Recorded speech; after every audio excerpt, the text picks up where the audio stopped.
The Silver City Comet was once the pride of the New South Wales Railways. 29 years ago I rode the Silver City Comet to do a story for Channel 7 on one of its last runs to Broken Hill. It was a long trip and we sat in these seats, and from memory Kevin Roach was the cameraman. Can't remember who the camera assistant was, but we rode the last train, or one of the last trains through to Broken Hill before they took the Silver City Comet off. Went up to the front of the train, interviewed the drivers who were going along. How important is the Comet to people out in these isolated towns? Very, very important, extremely. Their lifeline, actually. To what extent? Well, come the wet weather, they can't get in or out. We've had a very wet year this year. Even the flying doctor at times can't get in. And the Silver City Comet, it wasn't a smooth train. It actually was bouncing around like a jumbuck. And that was what it was like for most of the trip through to Broken Hill. Got there late in the afternoon.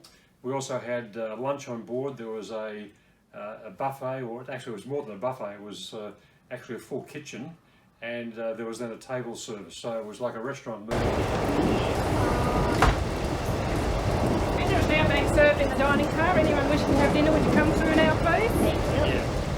The Silver City Comet is a reminder of those days when a long train trip was an event with a human touch. Passengers ate their meals in a real dining car, on plates instead of cardboard boxes, cups and saucers instead of disposable containers. After 52 years, the Comet's way of doing things are numbered. Most of the passengers on board were actually rail buffs who were upset about the train service being taken off. Within a matter of weeks, maybe 2 months, the Comet will make its last run, and you know the end is near because now among its passengers are nostalgia buffs making that one last ride. Do you feel any sadness that it is going by the way of progress? Definitely, yes. I don't think it is progress. This is a very fast train when it gets on the straight out here, and I don't think a road transport will equal it. So they were doing one of the last runs. It didn't stay off for very long because although the Silver City Comet became a museum piece as it is now, the subsequent Labor government restored a passenger service to Broken Hill, one of the Explorer trains, and it may still run to this day. It was one of the last runs of the train before the service ceased.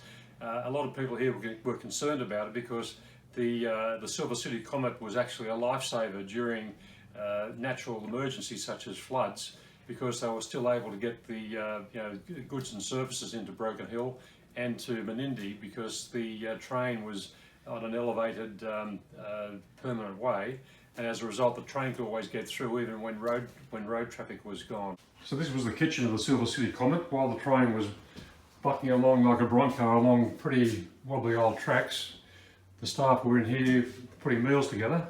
And back on board the Comet, you can understand these country train people getting just a bit sentimental. I suppose you've got a lot of memories, a lot of good times. What are your best memories of working with the Comet? Good staff to work with. Oh, just everything, I think. Just the staff to work with, people, mixing with people and that. So what's the message for Nick Griner and Ross Sayers today? Replace it, don't do away with it. The dining car, or the dining section of the car, kitchen right behind us, and the staff would come from the kitchen with the meals and present them here. Back when the Silver City Comet was running, it was actually the first-rate luxury for rail passengers, because it was the first fully air-conditioned train in the British Empire as it was then. But trains can't run on sentiment. It's not hard to see why the railways decided the Comet is no longer economic. On the day we ride the Comet, 29 passengers start the trip at Orange in the central west of New South Wales. By the time we reach Broken Hill, nearly 11 hours later, there'll be just 13. And in that time, 3 different drivers. Outdated manning practices that hark back to the glory days of steam. The Comet can now be found at the Sulphide Street Railway and Historical Museum in Broken Hill. It's one of the country's finest regional museums